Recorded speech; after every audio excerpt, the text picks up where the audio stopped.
morning. My name is Kurt Tarkington. My pronouns are he, him, and his. And I'm Susan Mihalevich. My pronouns are she, her, and hers. We are invited to be the church, to practice living in community. The work of discernment is best done together.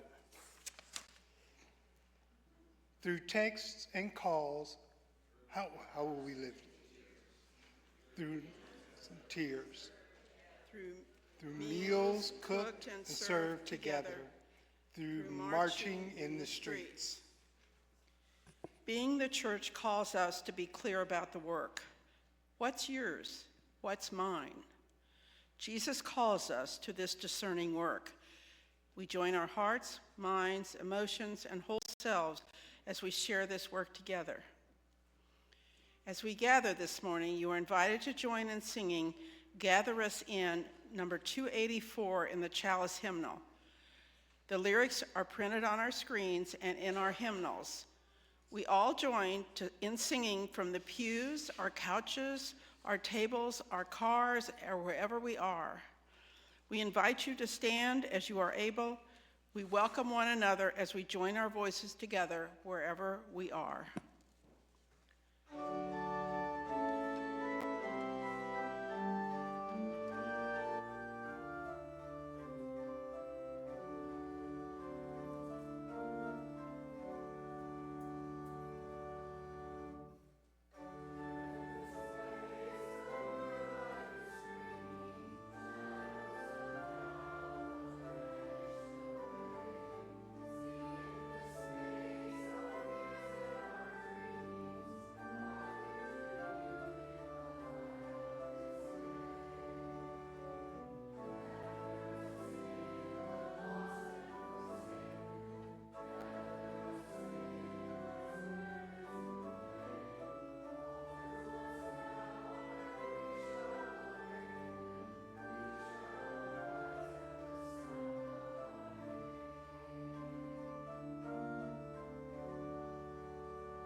Brene Brown reminds us, over the past several years, my team and I have learned something about clarity and the importance of hard conversations.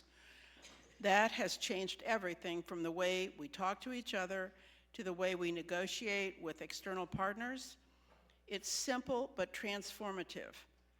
Clear is kind, unclear is unkind. I first heard this saying 2 decades ago in a 12-step meeting, but I was on slogan overload at the time and didn't even think about it again until I saw the data about how most of us avoid clarity because we tell ourselves that we're being kind when what we're really doing is being unkind and unfair. May this light center us and remind us now.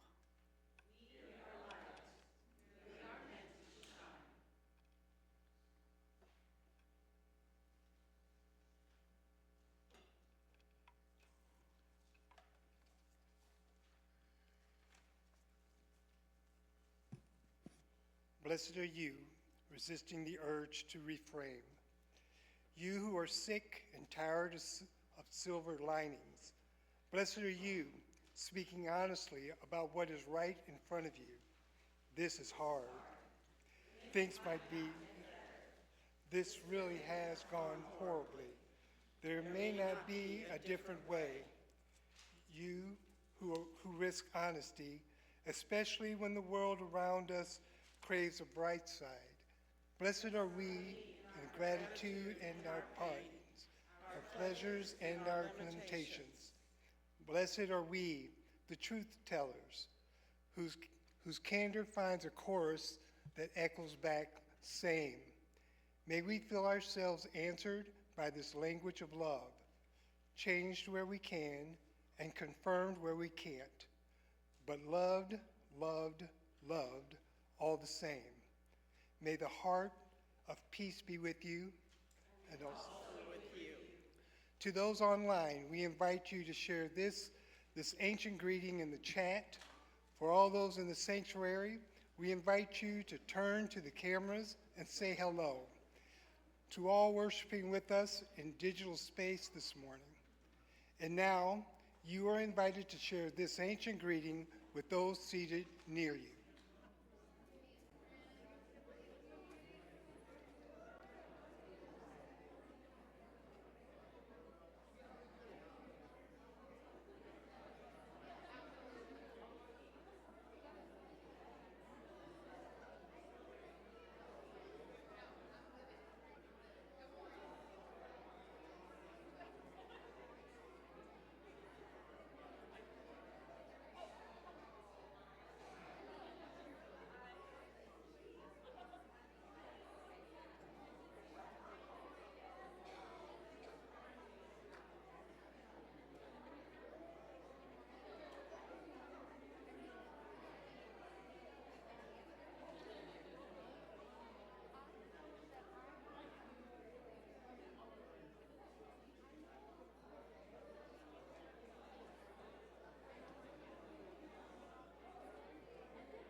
Morning, church. Good morning, church.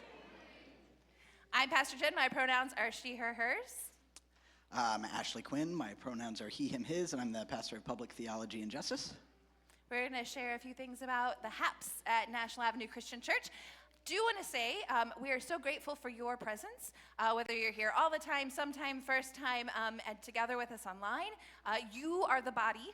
The words spoken, the questions, the curiosity, the hugs, the love, the grief that we bring to this space brings this moment to life. So thank you for being a part of that as we share a little bit about what's going on and how we can continue to engage and be church together.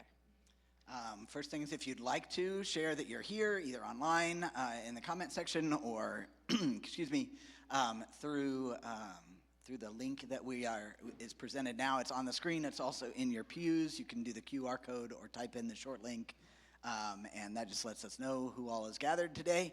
And if there's a special note, like if you want to request something or ask about a time to meet or something like that, you can also put that information there as well. One of the places we have to meet is Traveler's Coffee House. So we gather in the back room. It's just down here on National, 10:30s on Tuesday. And if this is not a space or time that you can attend and are interested in another space, please reach out, again, through that form or just holler at us, and we can find another time to be together. But this is a real informal, sweet time of just showing up at the table and drinking coffee together. Or tea, or smoothies. Mm-hmm. The end of year statements that the like financial statements that you might want for your taxes and things like that are available. We will only mail it out if you ask us to mail it out. Otherwise, we invite you to just pick it up while you're here. So it's in the hallway. There's a box of them in the hallway right now, or you can come in anytime during office hours, Tuesday through Friday, 9 a.m. to 3 p.m. And we will email them or send them, but just let us know if you'd like them in another form. Yep. They're all ready to go. Yep. Today, after church, is brunch church. You may have smelled the wonderful smells and hope that you were planning to stay and attend. Families and children, we're going to be gathering in a smaller space together at this, so just kind of look for, we'll push a few tables and have just an informal check-in conversation, but that meeting will happen while the rest of us are all gathered sharing pancakes and delicious food. Another opportunity for pancakes, because you probably won't get enough this morning, is on Tuesday, our pancake dinner. Sorry. Yeah. Our pancake dinner and drag bingo for Mardi Gras / Fat Tuesday is this coming Tuesday. I don't know if there are still tickets available to purchase or not. Just a couple. Very few. Very few tickets left. So if you would like a spot, you can still claim one of those. I believe all the tables, that was an option, was to purchase a whole table, and some folks have done that. So that's where a bulk of the tickets went. But that we could still use a few volunteers to help in and around the room, to help keep things flowing well, to help clean up afterwards. So if you would like to help out with any of that, please either see Elaine in the back here, or if you want to help out in the kitchen, you can talk to Brian after church during brunch church. So this is a fundraiser for Promo, Missouri, which is an LGBTQ statewide advocacy organization. So folks from Promo will be there as well, and letting you know more about their organization. So we are excited to do this fundraising opportunity, and it's just a fun thing to do in the community. So, yeah. Good times. Yes, there's a question. Can you bring alcohol? We have had kind of a BYOB policy in that space. Yes. There's not an explicit, there will not be any provided in the space, but people have brought drinks with them of all different kinds. Yeah. Good question. And sometimes folks don't associate the two, but Fat Tuesday is the day before Ash Wednesday. So Lent starts this week as well. And so on Ash Wednesday, we have a number of different things that are available to us. So the labyrinth, which is a reminder that is a giant maze, and it's not a tricky maze. It's a meditative path that you can take off your shoes and get to walk the space. So it's already there ahead of you just to follow the path. So that will be out and available. There will be some kind of small stations and time for reflection, as well as ashes to go from 9 to 11 and then 12 to 3 during the labyrinth time. So all of that will be set up in the gallery. And then that evening at 7 p.m., the chapel will be open and we'll have a taze style, which means meditative music and quiet and just spaciousness, and it'll be about half an hour, 40 minutes, just to kind of plan for that. But both, there will be ashes available during that time as well, as we step into this Lenten season and this theme, Tell Me Something Good. A mindfulness of that, I do want to, while it is good, part of the work of Ash Wednesday especially is holding some of the grief and the lament. So there will be a space for that on Wednesday evening. So while we think about what is good and hold this question, we'll be unpacking that over the next several weeks, there will be a spaciousness for grief and what it means to stand in the midst of ashes. There will be glitter ashes available. I forgot to mention that. Some of us, you don't have to have glitter in your ashes, but as we talk about, we are made of the stars and we sparkle and we shine. We have that in glitter. So you have two choices of ashes, with glitter or without, available on Wednesday as well. We also have devotionals for the Lenten season available. Those have been printed and stapled and folded, and they are, I assume, in the hallway or maybe in the office. Oh, yep, and some cards Dina too. is already doing some, okay, yeah. We've got Dina and Lexi giving us a little Vanna White displays of the items that we have available if you'd like to pick it up. If we run out and if you don't make it out and they're not available, let us know and we will print more. Or you can have the link digitally if you want to do some kind of device that way. So let us know if you need another available copy or other copies. We've mentioned this before, the Bible study that's going to be going on during Lent, and it's more of like a framing of how we look at the Bible, not like specific Bible verses kinds of things necessarily. So it's called How Progressives Read the Bible, and that will start on February 22nd. It's not necessarily every Sunday evening, but watch those dates. If you'd like to participate, you can drop in on any of them or attend all of them. That would be just fine. Those will be 5 p.m. to 6:30 p.m. in the parlor.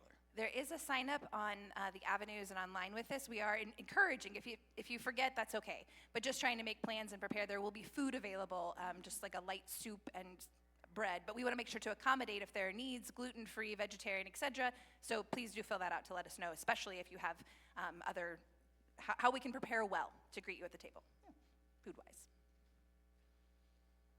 I believe we've updated this correctly now. So toothpaste and toothbrushes is what we're collecting this month for the Crosslines Food Pantry. So those hygiene items are not items that they regularly stock, like with the purchasing money that Crosslines has available to them. So that's whatever is available to the clients that attend there is what individuals and organizations just donate. So that's what we're gathering this month. You may have noticed it in the gallery. We've been piling up the clean laundry that you all took with you and brought back. So thank you for doing that. And now we've had some folks try to vacuum seal those into bags to condense it down. Some of those bags did not vacuum seal very well, but that's okay. But now it's time for those items. I don't think we're going to see another really cold winter storm again this season. And so we're going to go ahead and take all those blankets back down to the basement. Also, that'll give us a little more room for the drag queens to navigate the gallery on Tuesday night. So if you are available afterwards to help us carry those down to the basement, we would appreciate your buffness. And it looks like we're closed tonight. It looks like another mostly warm week, but we did see a little bit of cold weather in the forecast for next weekend.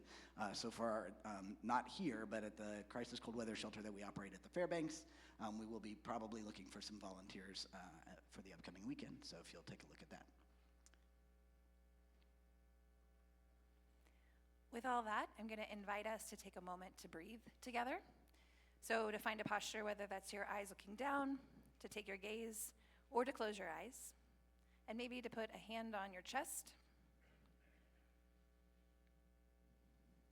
Invite you just to take, as we hold all the things around us, the excitement and possibilities, wondering what is ours to do, all the things we bring into this space, our emotions, our joy, our frustrations, to take a moment just to be with ourselves.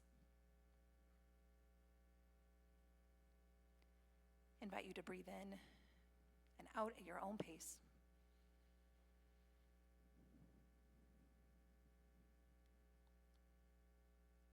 And hopes that you find a little spaciousness here this morning as we turn our attention to the story before us, as we consider our own experiences in life, as we consider what it is to be church together.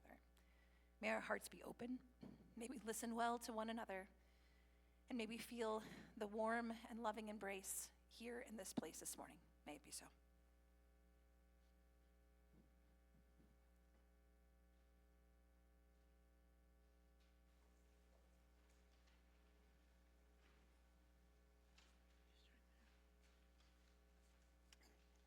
That's me. During this series, we are using a special translation of the biblical text written by Ralph Milton. This text is called the Story Bible. Milton uses great scholarship and creativity to help tell the stories. Our hope is that listening to the text reimagined might spark something new for all ages. Today's story is based on accounts included in 1 Corinthians chapter 12, verses 4 through 13. The people in the church in a town called Corinth had a problem. We want to be a strong church that helps us live God's way, they all said, and we want to tell and show others how to live God's way. I know, said Lois. We have to learn how to cook good food. We have to learn how to talk about God and about the things that Jesus said and did. And we have to learn how to sing. We have to learn how to clean up our mess. Timothy made a sour face when he said that. We have to learn how to help people who are sick. Whoops, said Lois. We forgot about praying. We especially have to fear how to pray. Oh, this says learn. We especially have to learn how to pray and to teach others to pray because it's most important. Wait a minute, said Chloe. She was laughing a little bit. Don't you remember the letter we got from Paul? He came to our city to tell us the stories about Jesus, and he had a really good suggestion about how to do all these things. I kind of remember, said Timothy. Didn't Paul say something about how the church was like a person's body? Right, the church is like our bodies. We have feet, we have hands, we have noses, we have many different parts, and each part does something special. So your hand doesn't have to know how to run, and your feet don't have to know how to pick things up. Your nose can't hear anything. That's funny, said Lois. What if your nose could hear things?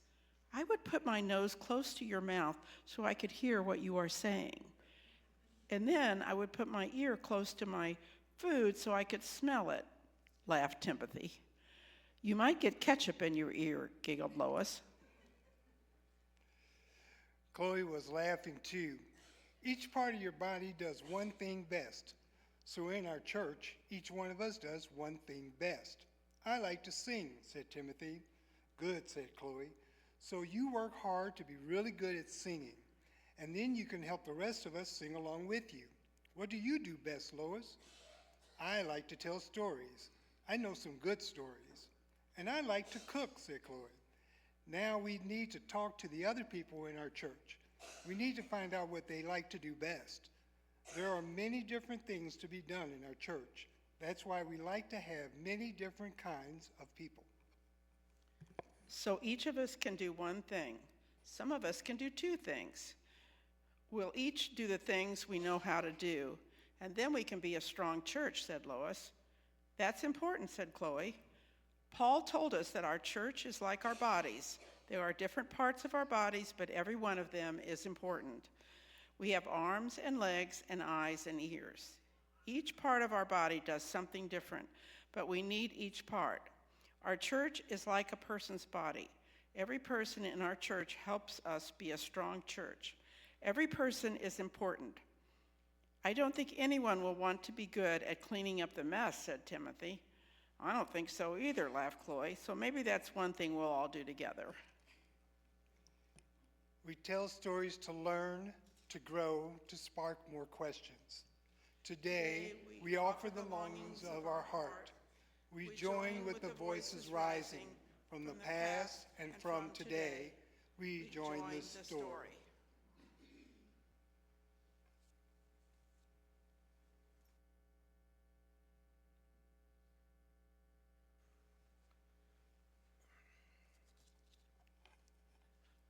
Good morning. My name is John Mihalevich. My pronouns are he, him, and his. We will pause and ground ourselves for the prayers of the community. I would suggest that we each take a nice deep breath, let our stomachs come out, our chest come out, and then a long out breath in which we try to relax our muscles, particularly our neck and shoulder muscles. So,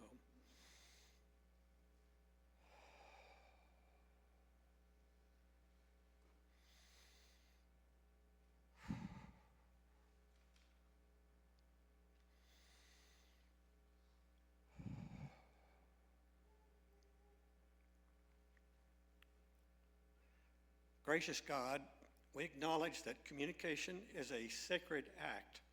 We often hide behind vague words to avoid discomfort. But you call us to a higher standard of love. God, give us the courage to be clear. When we are tempted to be nice instead of honest, remind us that clear is kind. Help us to see that withholding truth to protect ourselves is not an act of love, but an act of fear. Teach us that clarity is an act of service. We remember the words of the Apostle Paul, speaking the truth in love. We are to grow up in every way to follow the way of Jesus. May our truth be kind and our kindness be true. Grant us the wisdom to set clear expectations, the humility to give direct feedback, and the patience to listen until we truly understand. Forgive us for times our silence and our shadows have caused confusion. Let our yes be yes and our no be no. Let us use our words to build bridges of trust rather than walls of ambiguity. May our words be to those who lead and a comfort to those.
This past week, I spent some time with colleagues as we dreamt about church.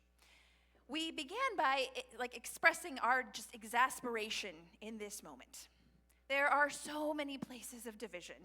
We're living in a political environment where barriers keep intentionally being put up to set it and make it difficult to practice democracy right now. People are using Jesus' name integrated with American culture in ways that are clearly racist and hateful and harmful.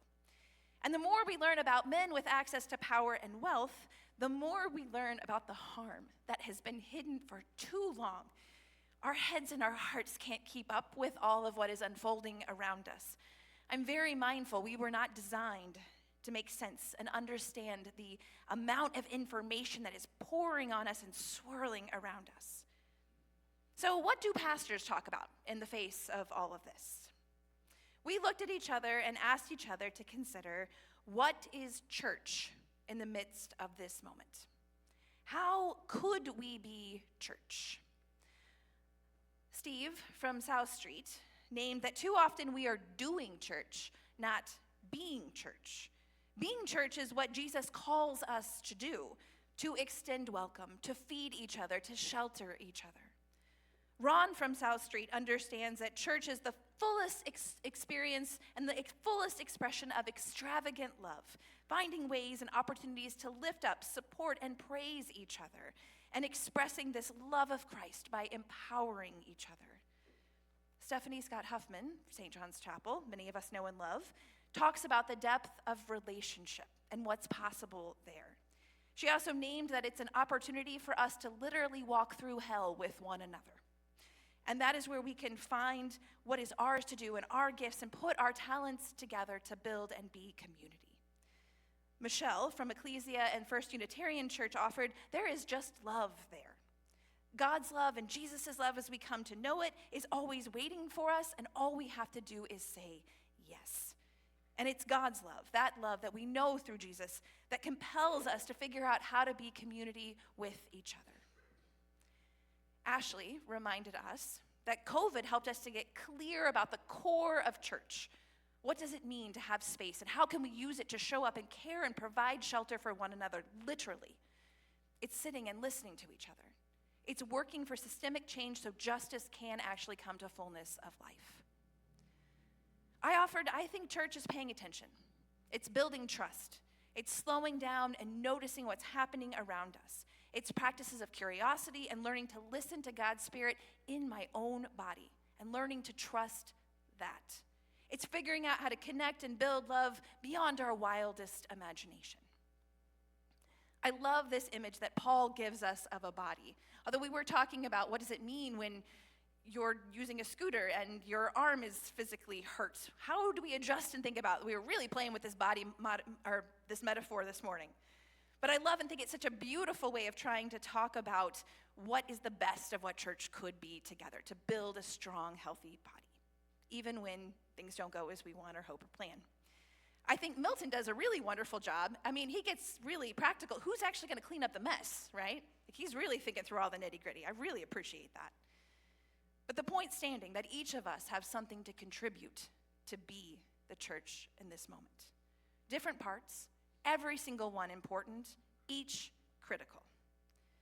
I love all these ideas, from thinking about this and getting to think in big picture ideas with colleagues, to Paul's metaphor, to Milton's additions. It's so wonderful to me.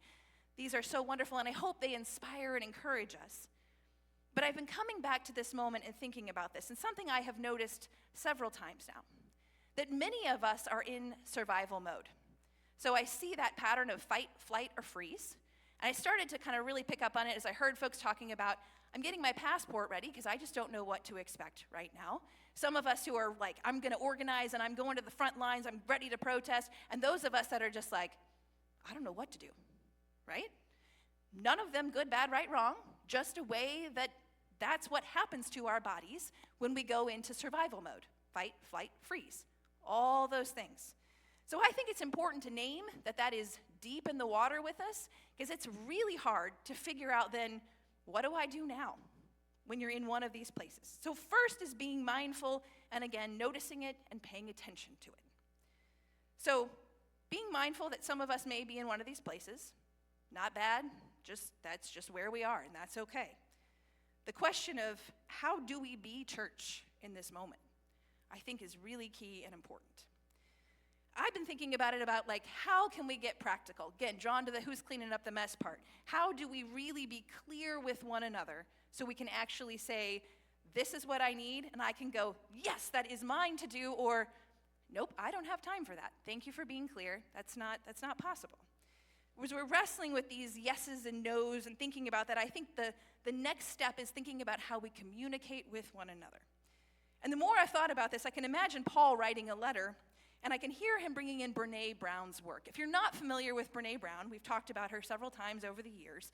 She's so helpful at helping us to think about shame and how that comes up in us and the role of that, vulnerability in these practices. But one of the things she does very clearly in working with leaders is helping us to communicate. And she talks about clear is kind, unclear is unkind. So I want to unpack that just a little bit this morning. There's some other resources if you want to go into the depth of this and like really, hey, how can I apply that? What does that mean? Happy to give you some suggestions, some other reading, some resources. I'm not going to teach you how to do it. I'm merely going to just talk a little bit about it today to be clear about where we're going. So part of how this is, I think, an effective and important thing is when somebody asks us to do something, it helps to know if it's ours to do, if we can help to paint done, to be clear. So paint done is a strategy that helps us to set up expectations about what we need and can be it just takes a few minutes, really, just to say to somebody very explicitly, this is what I need, providing them the exact idea, which I think actually helps in the long run because then they know what to expect at the end of a project. So not saving you just time, but also gives you a clear expectation of what needs to be done. So for instance, if I just said, hey, can you help me with worship? It's not very clear, is it? But if I said, hey, I'm looking for someone to be a worship leader on these 2 days, it takes approximately 2 hours, this part will be written for you, this part you'll need to write. It's a game changer, right?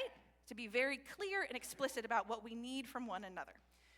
I'm going to tell you all, I'm not always great at this. You've had an ask from me, I'm sure, that you're like, what is Jenn even talking about, right? So part of the invitation is for us to help kind of say, hey, can you paint done? Can you be clear with me about what we need from each other? So the other kind of side of this, again, being clear helps us to assess, do we have time, capacity, and actually energy to do the thing? So the other piece of this is unclear is unkind.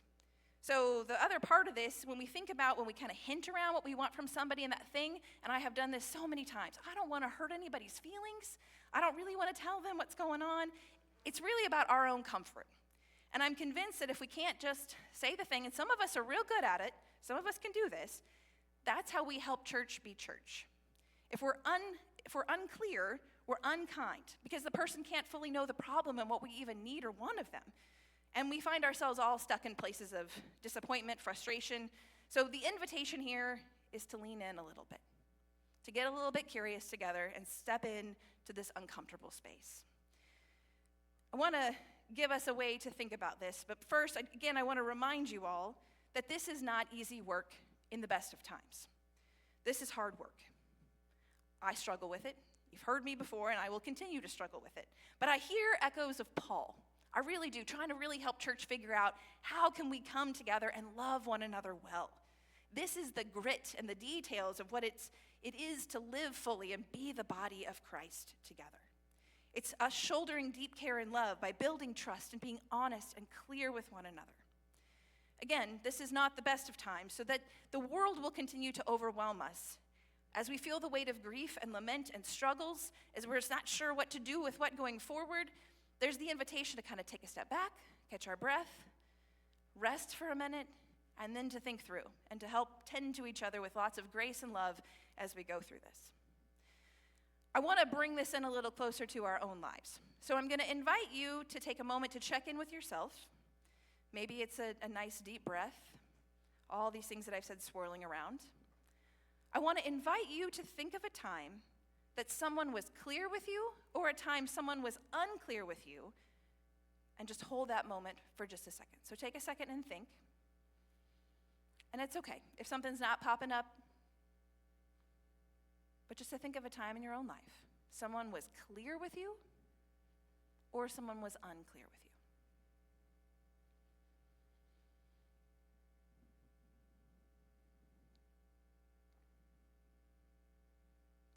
And as you pay attention, I want you to think about, either way, whatever's unfolding, how it made you feel.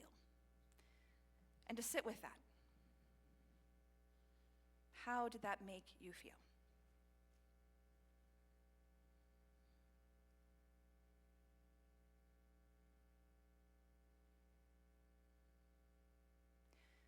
So I'm going to invite you to do the thing that some of us introverts in the room are already probably going to start to, oh no, talking is coming. Yes, it's okay.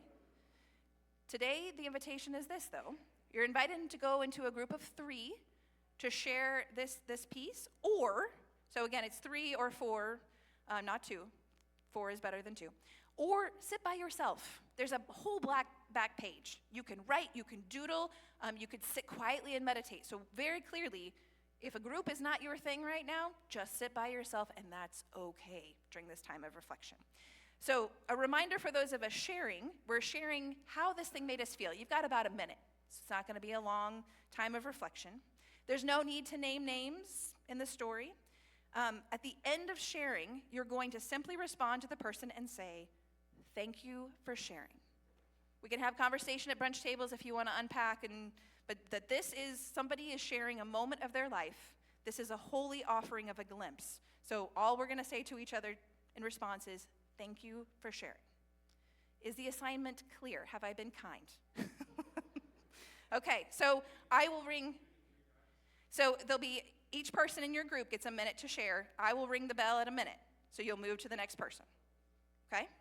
So find a group of 3 or 4, but not 2. Or sit by yourself, and I'll give you a minute. We'll start the bell, and then I'll ring it every minute, so we get to, you don't have to keep track of time. I'll keep track of time for you.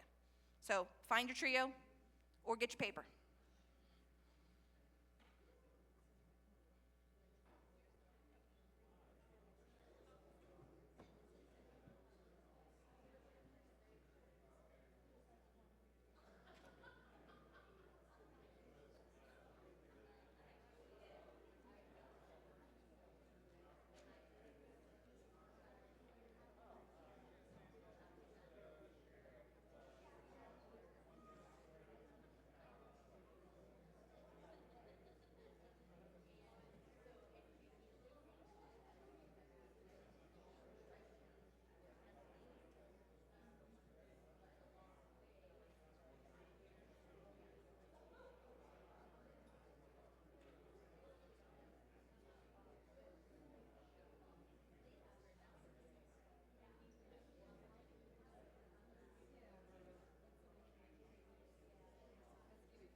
Invite you to move to the next person as it makes sense in your groups.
Invite you to move to the next person as it makes sense in your group. Keep going. Next person to share.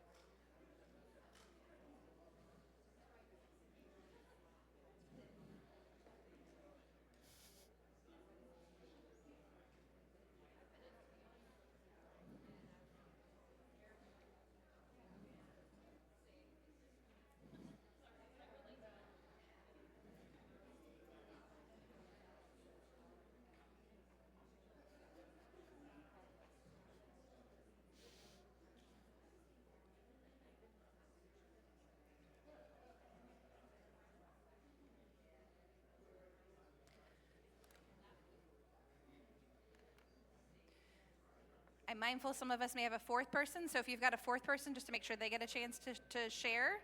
So we'll have about 1 more minute, and then we'll come back together.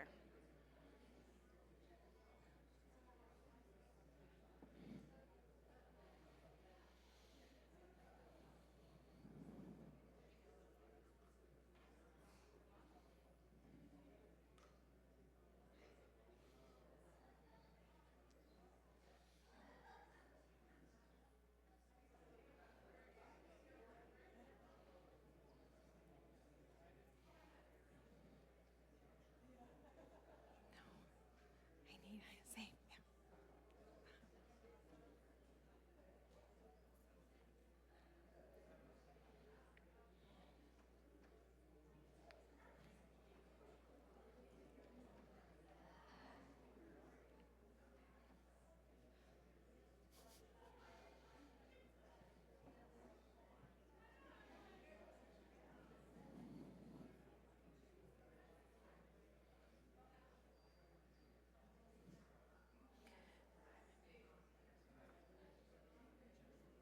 I invite you to find an end in your conversation. We'll turn our energy back to one another.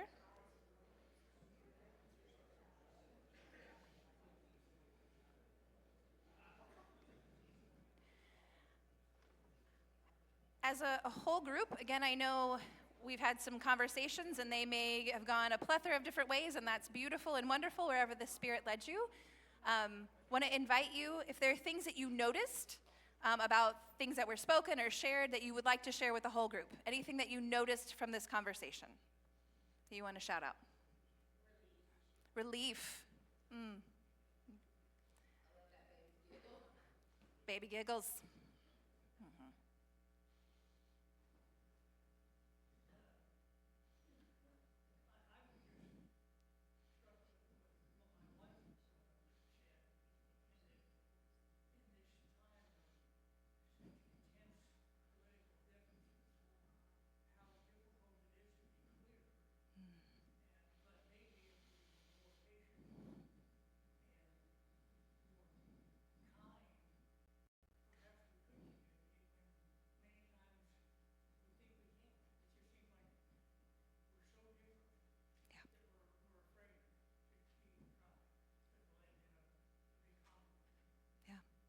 I appreciate. Yeah. It is hard to be clear right now. Yes. Thank you for that honesty. Thank you for that. Sometimes the hardest thing is to not figure out what is the next right thing, but the least wrong thing. The least wrong thing, that might be the invitation. Not the next right thing, but the least wrong thing. All right. Nice turn, Steve. Thank you. Any other noticings that you want to share? Clarity creates efficiency. Yeah. Yes, we don't waste time. Yes. Which I think it's so hard, though, because sometimes we think, I don't know how to say that, and that I want to be nice. I want to be kind. But clear is efficiency and kind.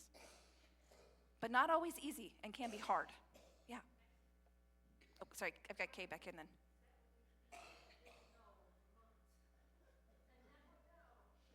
We got to get to know neighbors.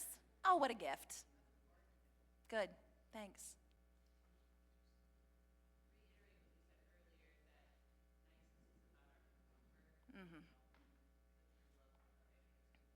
Niceness is about our own comfort and not actually the other person. Oof, I have to repeat that a lot to myself. I don't always believe that. Just full disclaimer, yeah.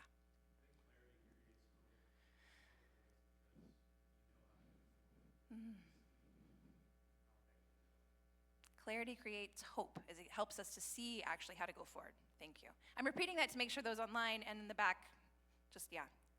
Marcia, did you have one? Okay, delightful. Yeah.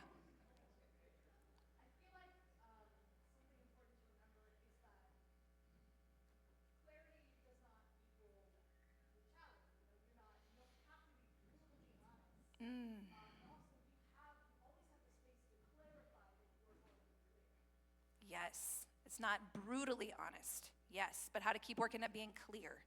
Yes, Thank you for that. Here, and then I'll go.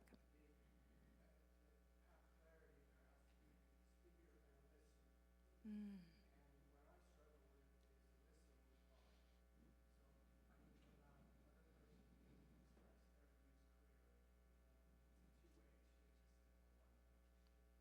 A speaker and a listener, so we can listen well, so it can actually be a back and forth. Yeah, thank you.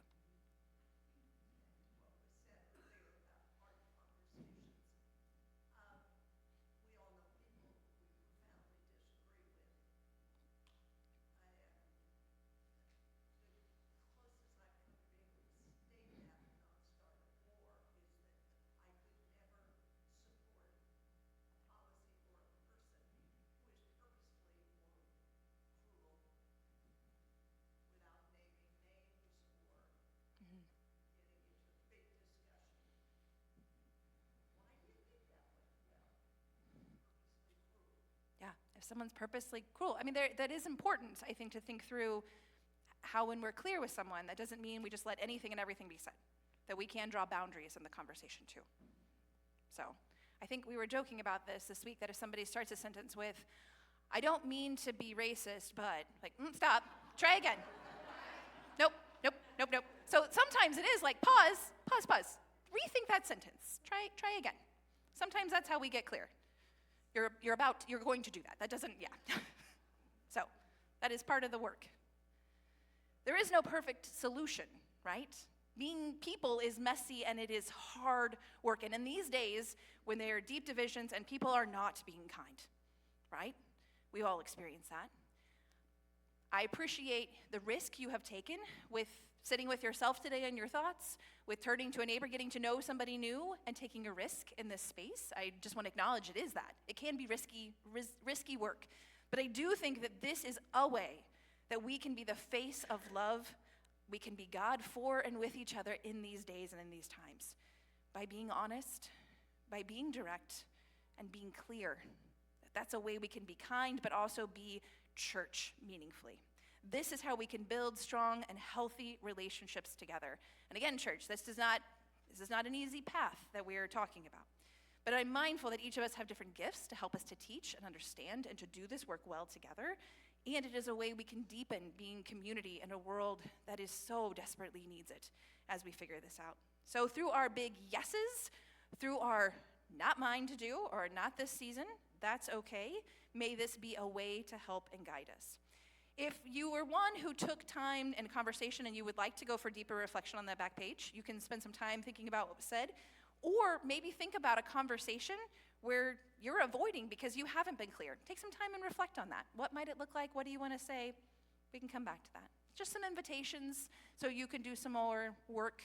But again, thank you for being church and risking the space and speaking and being the word together of love in this space. Thank you, church.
This Wednesday is Ash Wednesday.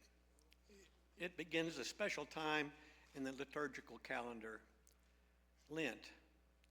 Lent was originally a season for new converts to learn and prepare for their baptism on Easter. During that time, they would study what is central to Christianity.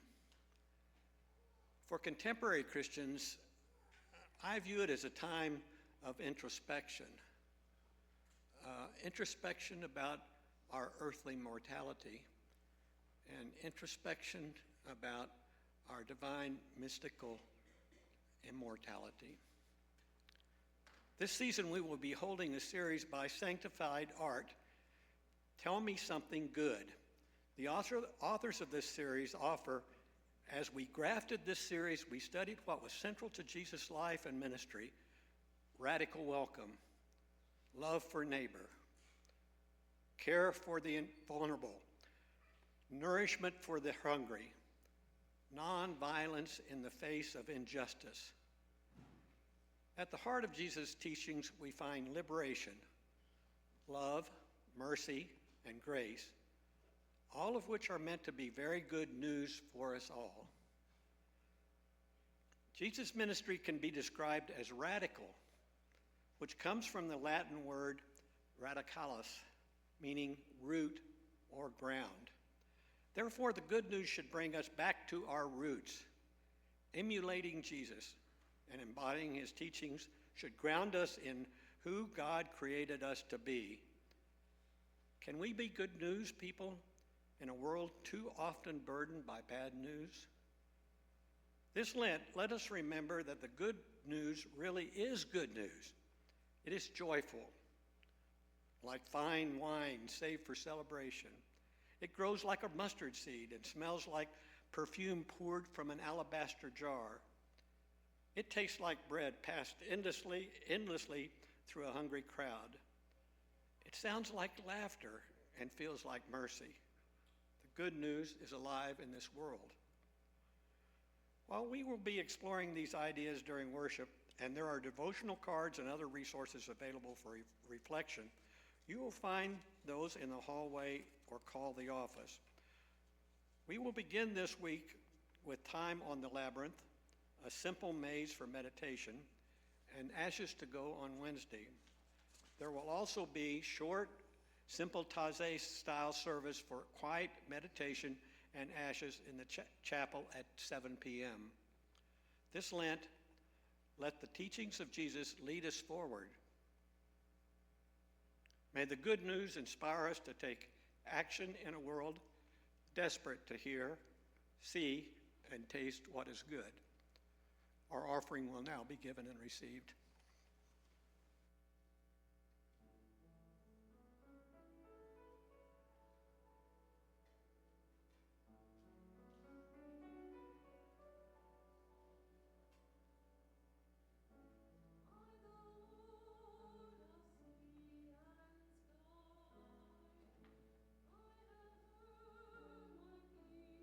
All the well and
Let us pray. God, we bring many pieces together. You call us to love, shelter, and care for one another. As we discern how to be church in this moment and what is ours to offer, we give thanks for the gift of space to slow down, to listen to one another, to find space to reset, and remember we do not have to make sense of it all. God, may we feel you with us in the hurt, frustration, and in the gift of clarity we can give one another. May it be so.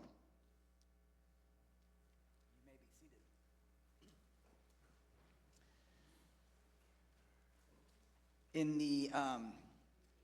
In the ways in which we get to be church, this is one of my favorite, is when we get to come around the table together, and all are welcome, from the tiniest giggles and screams to the oldest grunts and guffaws and all of the things in between. We all get to come to this table as one. And in the interest of clarity, this bread is gluten-free, nut-free, dairy-free. Welcome to all. It's on little toothpicks. You can come forward and you can pick it up off of the toothpick, and then you can dip it into the cup, which has grape juice in it. And then when you're finished with your toothpick, you can dispose of it in the trash bowl of love. And if you lose the bread in the cup and it starts floating around, you can just grab another one if you want. That's okay too. We will bring some out into the congregation. We'll take some back to the choir and to those folks seated behind me as well. So those folks, if you want to stay seated, you are welcome to. If you want to come forward, you are welcome to. If you don't want communion today and you just want to sit in your seat, or if you want to walk forward and not take it, all of those are options. So thank you for all of the many ways that we get to come and be at this table together. We want to show up and say, yes, the world is chaotic, the world is challenging, our community needs us. We see visions of justice. We have hope to build structures where everyone can thrive. It is possible. The way of Jesus, the way of love is possible. Discerning what is ours to do means that sometimes we need to say no, or not yet, or that's not mine. We need each other to help us find our way. At this table, we find room, space, questions, openness. We find each other. Jesus set tables throughout his ministry. There were places where people could show up exactly as they are. At the table, they were reminded. Here you are seen. Here you are valued. Here you are supported. We have been claimed as good. God calls us good. You are good. Not because of what we do, we simply are good. We come to this table as a community striving for the right yes in a chaotic world. We remember that on the night of his arrest, a time of confusion and betrayal, Jesus gathered with his friends. He knew they would need each other. He took the bread, and after blessing it, he broke it and gave it to them, saying, "Take and eat. This is my body, broken for you. Do this in remembrance of me." The breaking of the bread reminds us that when we feel broken, isolated, or unsure of our path, we find wholeness in community. We need each other to help discern our yes. Then after the supper, he took the cup, and after giving thanks, he gave it to them, saying, This cup is the new covenant in my love. Whenever you drink it, do this in remembrance of me. The cup is a sign of a new way of living, a covenant of radical, disruptive love. It is the promise that the way of justice, courage, and love is possible, but not alone. We need each other to build and strengthen that world. This is the table where everyone is seen, valued, and supported. Let us remember, let us connect, and let us be. Let us pray about that piece of bread on the toothpick and in relation to what we were discussing before about everybody has their part to share. God, bless this communion. Bless those who plant the seeds, those who harvest the crops of grain and grapes, those who make the bread, those who blend the juice, the church members who buy the goods, the deacons who wash the plates and cups, who cube the bread and serve to us, all steps that precede this tradition on a toothpick. Help us to remember it's not just gluten-free bread and juice, it's the acts of a community that extends beyond the church. And to remember you, amen.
Oh, church, what a gift to practice this thing of community and love together. Thank you to each of you, again, for your attention to one another, for the gifts that you bring to this space. Always a special shout out. I feel like tech just lives behind the scenes, but makes things work so well so we can be together online. We can hear each other, see the things, and appreciate you all so much. To those who help to prepare the table, set the table, to those who read and still come, however our bodies are, that we still show up together. A special thanks to our musicians, to Teresa and John for a beautiful opening, to the choir, and to Jennifer Forney and Jasmine Martin. I got that wrong in the program, just so you know, Jasmine Martin. A huge thank you, you all. Thank you so much for your gifts. Appreciate you all. We'll join our voices together once more. A reminder, a way in action you can be the church is carrying blankets. What a great gift this morning. And enjoy each other's company and pancakes at the table this morning. With all of that, let us stand as we're able and join our voices together once more before we leave this place.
May we leave this space committed to the kindness of clarity. Where there is confusion, may we bring directness. Where there is fear, may we find the courage to be honest. Help us to paint done for one another, removing the fog of guesswork. Let our words be a bridge of trust, ensuring our community feels seen, valued, and empowered to do their best work. May it be so. May we make it so.